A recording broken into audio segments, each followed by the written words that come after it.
All right, 10:38 p.m., May 28th, 2022. Not much to be said. Today was a decent day. I slept in until like 9:38, and then after that, I went straight to the gym. We didn't hit a new PR on our chest, our incline, whatever it's called, and we didn't do it on our. I mean, actually, we failed. We didn't hit any PRs today in the gym, which is fun. Next week we'll go back in and crush it. It was still a very good workout. Probably won't be sore next week. I also went up an additional 5 pounds, I believe, on my incline bench. So it is what it is, man. I was getting a little arrogant, a little cocky. You know how that goes. I actually went up 10 pounds on my um flat bench too. So it is what it is, man. You either hit it or you don't, and we didn't hit it, which means if we progressed on the casual 5 pounds, no 2.5 pounds, then we would have hit a new PR. But we were a little extravagant today, so we tried that out. Didn't hit it. It is what it is. Coffee. We got coffee today. We laid out by the pool. It was chill, man. I love this heat. I was talking to my homie who lives here at the same apartment building as me, and we were talking about how like I could just sit out at the sun all day, and his mom does the same thing because she's from Pittsburgh and she understands what it's like, or maybe Baltimore. I don't know, one of the two. And then she lived in DC for a bit. But the winters, man, the winters are brutal. When you live down south and you are pampered and you live the luxury of having this type of weather for the majority of the year, there's no reason why you wouldn't utilize it, especially living at least 20 years in the north. It's crazy. I cannot explain to you how much I love just sitting out by the pool and relaxing and sunbathing. And people who I know at my apartment building will walk up to me while they're in the water and they'll be like, "Why don't you jump in the water? It's refreshing." I'm like, I really don't. I know. I really don't want that. And I'll tell you why. Because one, I don't like being wet. You guys already know this. I hate drying off with wet clothes. I hate wet clothes. And two, I love just sunbathing. I love soaking up all that sun waves, heat waves, whatever you want to call it, vitamin D, UAV, WTZ, whatever it's called. I love it. I love it. Whatever the sun produces, I love it. It feels great on my skin and I feel alive every single time. I actually take cat naps. And what I mean by that is, when you own a cat and you have the window blinds kind of either sparsed or all the way up, and your cat jumps on the windowsill or even tries to squeeze underneath the blinds to get in between that and the window just to soak up the sun rays, and then you just watch your cat and your cat passes out. That's me, bro. That's me. That's how I am at the pool. I just close my eyes and nighty night, I go to sleep, bro. I go to sleep. And while I'm soaking up that comfortable warmth, basking in the sun, I couldn't ask for anything more than that. So I'm happy. It makes me really regret wanting to move outside of Austin, Texas, or just Texas in general, or the South, because I love the heat and I don't ever want to go through cold winters again. But the North is super beautiful and the lifestyle is more accustomed to how I am. Except Texas is pretty slow paced too. So that's why I really fuck with Texas. It's pretty slow pace, as weird as that sounds. I thought it was gonna be like fast living, at least where I'm at. It's chill. It's chill. It's real chill. I'm living a chill lifestyle. Play a little more of the PBE. When I'm not inting, I'm doing well. When I'm doing well, I'm still inting. Troll builds are awesome. That's about it. And I don't think there's anything else to talk about today, man. I'm going to a party tomorrow. That's about it. I am always not hungry for some reason. I've lost my appetite since starting this whole workout journey. Oh, I want to speak on that, dude. There is nothing cooler than seeing the transformation of your body. Holy crap. 6 months ago, I looked like a totally different person, just like from an upper body standpoint, lower body standpoint, and just I've lost a lot of weight in my face as well. So it feels great. When I see pictures of how I was even 3 months ago, I'm impressed, but a year ago, I'm astounded that I even looked like that. And for all you people that are bummed out about the way you look, you can always start the journey. You can always start the journey, whether it's baby steps for you or you're taking long strides or maybe you're even crawling. You can take those steps and improve your life from a physiological standpoint and get on the right track, whether it's improving your health through dieting or working out or a combination of the two. You can find out what is best suited for your lifestyle that creates a complementary positive outcome. So that's all I really got to say about that. Also, I wanted to touch on my friends. One of my friends said that counting your calories, I think, creates an eating disorder. And that's a very unique perspective that I've never really heard about when it comes to counting your calories when eating or something along the lines of that. That was pretty much what the conclusion was. And then he supported some premise. He gave his premises about like, then you become hyper fixated on the food and what you eat. And then sometimes you don't want to go over your calorie count.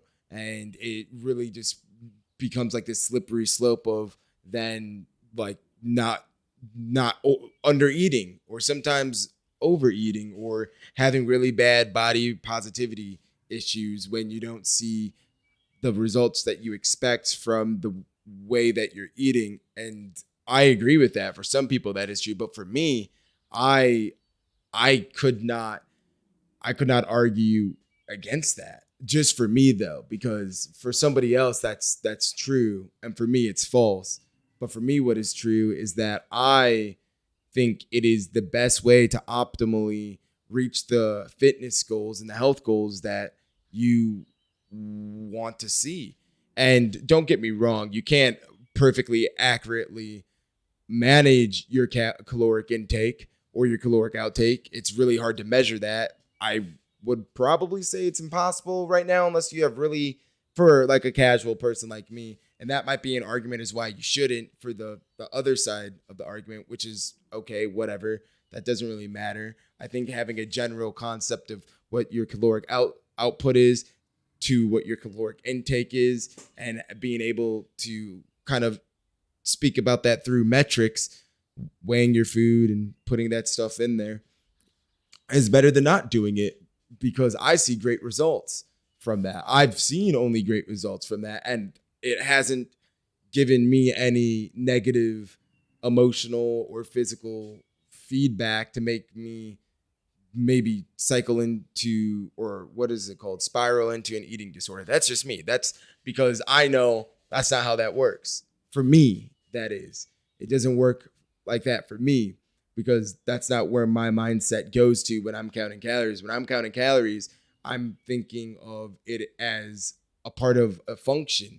Like if your physiological state and your body image is a function of not X, Y, and Z, CI, C, CO, E, and G, which is caloric intake, caloric outtake, genetics, and exercise, right? Which is your caloric outtake, output, whatever. You could look at them as two different things, because you have, I believe, resting caloric output, and then exercise increases that, right? Then the best thing that you can do is find general numbers of those and just put them in to see how that function changes. If the function goes up, then you take away from your caloric intake.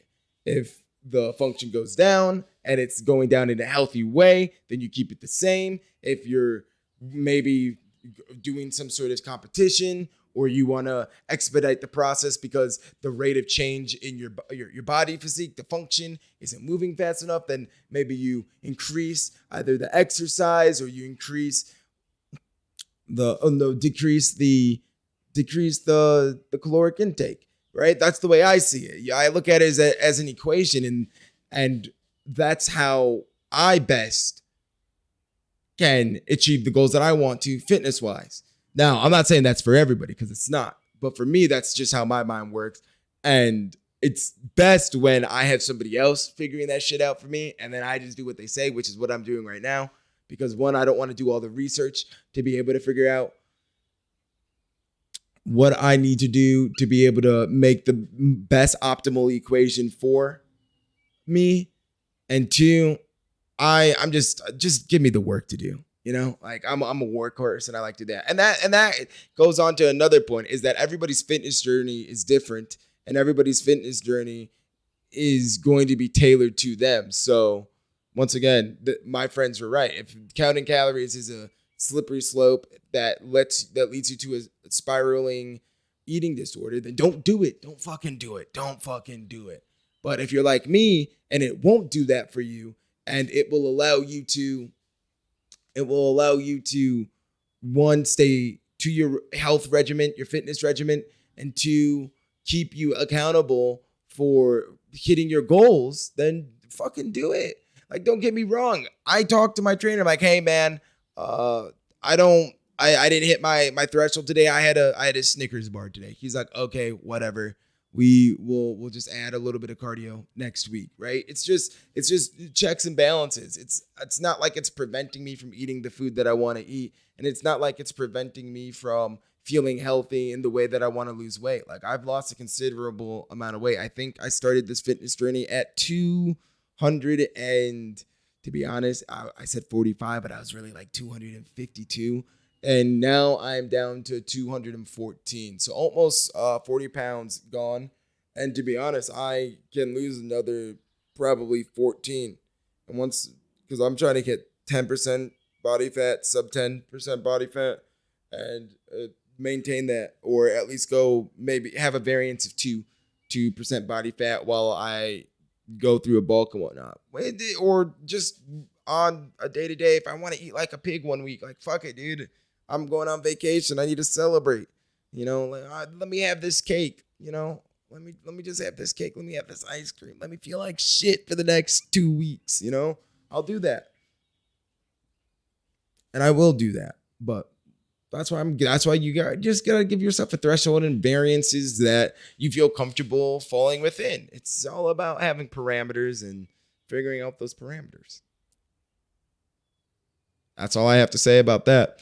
I'm sure some people strongly disagree with me, and I'm sure that the way I think about fitness is also incorrect. I don't know. I'm no scientist. I'm no nutritionist.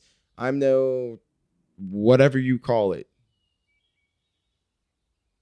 But I am tired, and I do want to go to bed. Yeah. Speaking of tired and wanting to go to bed, I have not been delirious in so long. I remember when I was younger, I would stay up for like anywhere from like 24 to 48 hours just playing video games and hanging out with my friends on the weekends. We've all been there, right? We've all been there. Fuck school at the end of the week. I just want to hang out with my friends, stay up late, eat junk food, laugh, and have a good time. But at like a certain threshold, at like 18 hours, I get fucking delirious. And my deliriousness is, it's weird. I either start laughing a bunch and I start making noises and I act very manic. I actually love the way that feels, to be honest. But to hit that area, I'm not going to sacrifice my sleep because I like the way sleep feels a lot more than being delirious. But being delirious is fun. My friends used to tell me to shut the fuck up. Why are you laughing about everything? Why are you so annoying? And I guess that's why I don't have too many friends. Huh. Wow. It's crazy figuring stuff out as you just talk it out loud. But yep, that's about it. There's not much more that I need to talk about. If something comes up, something comes up. But today is May 28th, 2022. 10:53 p.m. and we're out, guys. Oh, I think this is entry 11. Got to do that in the beginning. Entry 11. Peace.